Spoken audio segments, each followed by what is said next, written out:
एक मित्र ने सटोरी के बारे में जानने की जिज्ञासा प्रकट की है।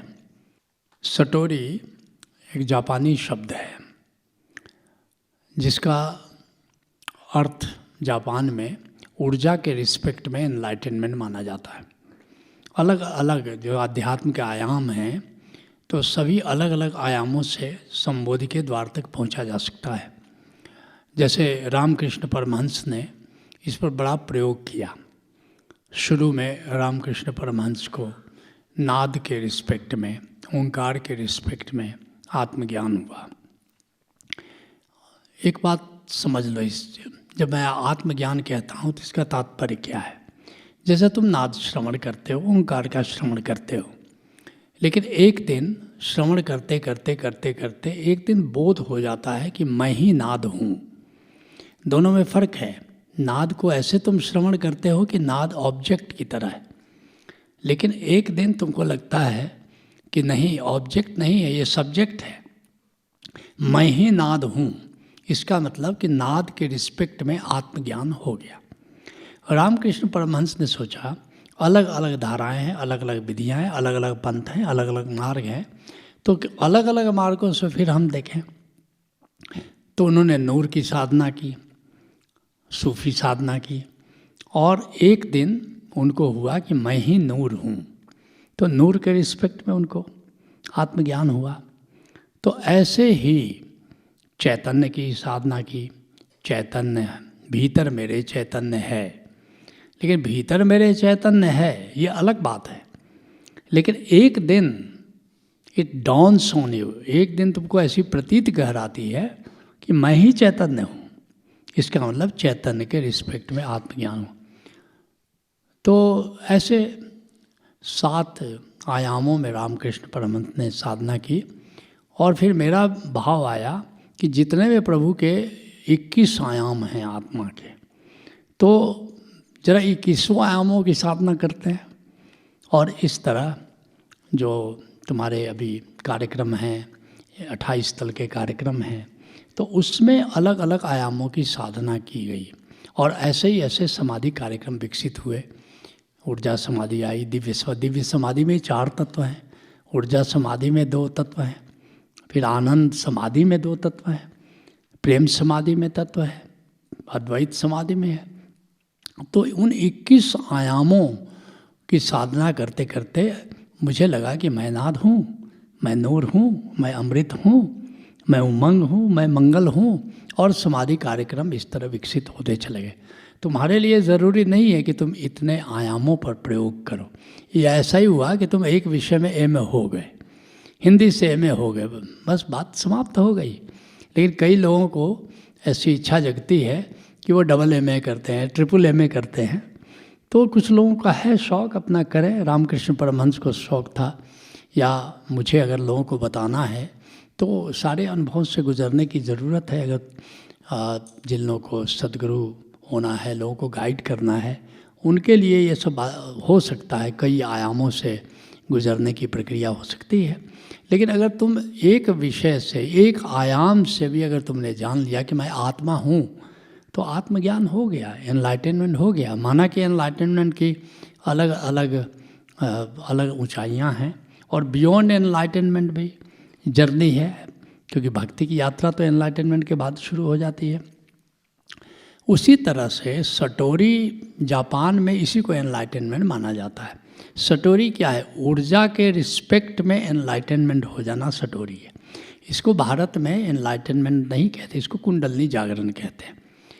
तो ये सटोरी या कुंडलनी जागरण ऊर्जा के रिस्पेक्ट में ये साधना होती है। सामान्यतः पहले ऊर्जा का विज्ञान समझ लो। भोजन से ऊर्जा मिलती है, जो भी भोजन करते हो ऊर्जा मिलती है, बायोलॉजिकल एनर्जी मिलती है।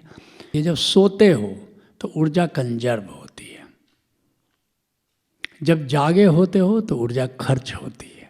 सोचते हो, विचार भी कर रहे हो तो ऊर्जा खर्च हो रही है, जब, जैसा मैंने बताया। और जब सोते हो तो ऊर्जा कंजर्व होती है।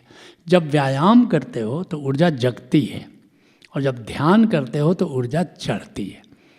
जैसे किस चक्र पर तुम्हारी ऊर्जा है, ये जानने का बड़ा सरल तरीका है। वैसे जो लोग संवेदनशील हैं वो ऐसे भी जान सकते हैं, लेकिन बहुत ही क्रूड मेथड मैं तुम्हें देना चाहता हूँ कि विबग्योर तुमने पढ़ा होगा, फिजिक्स में पढ़ा होगा कि वायलेट कलर होता है, फिर इंडिगो है, फिर ब्लू कलर है, फिर ग्रीन है, येलो है, ऑरेंज है, रेड है, ये 7 रंग है।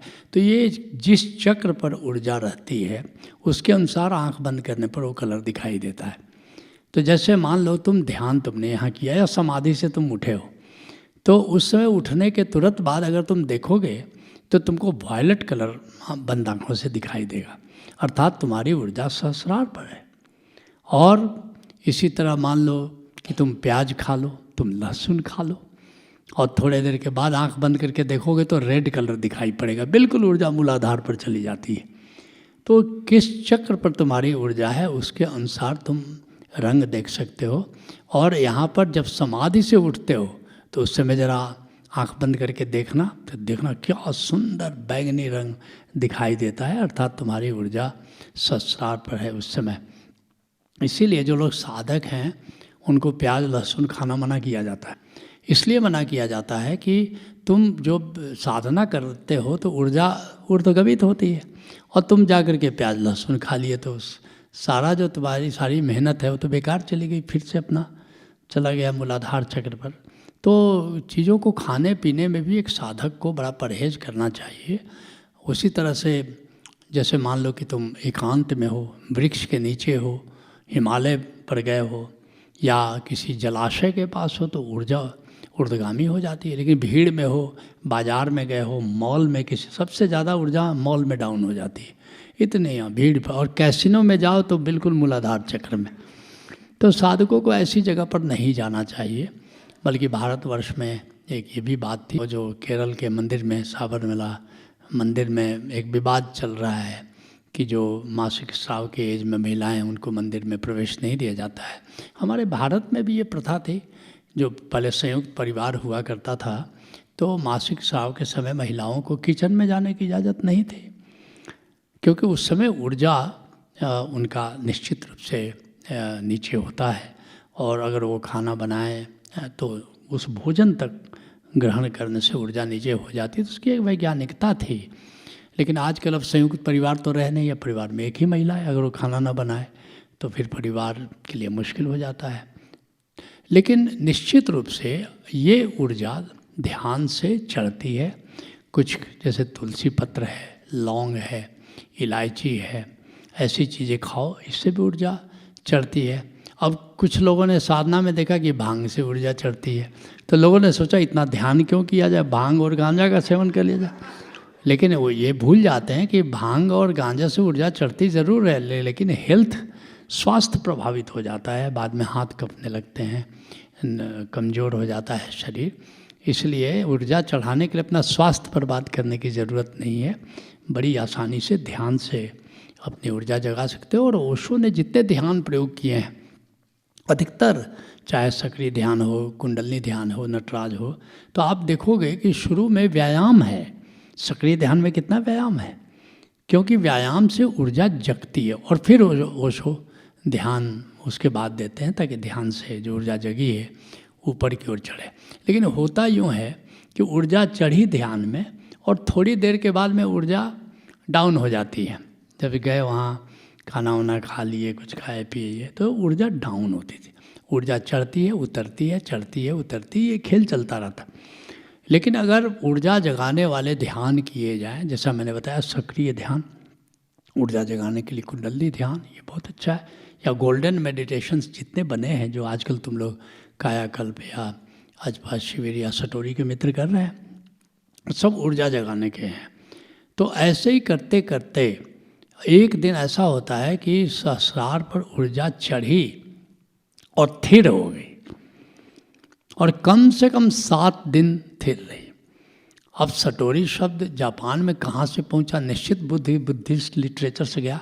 सतोरी कहीं न कहीं सतोरी से गया, अर्थात कि 7 दिन तक, 7 से सतोरी, अगर ऊर्जा स्थिर हो गई तो कुंडली जग गई तुम्हारी, तुम सटोरी को उपलब्ध हो गए। कम से कम 7 दिन, ये 3 महीने तक हो सकता है।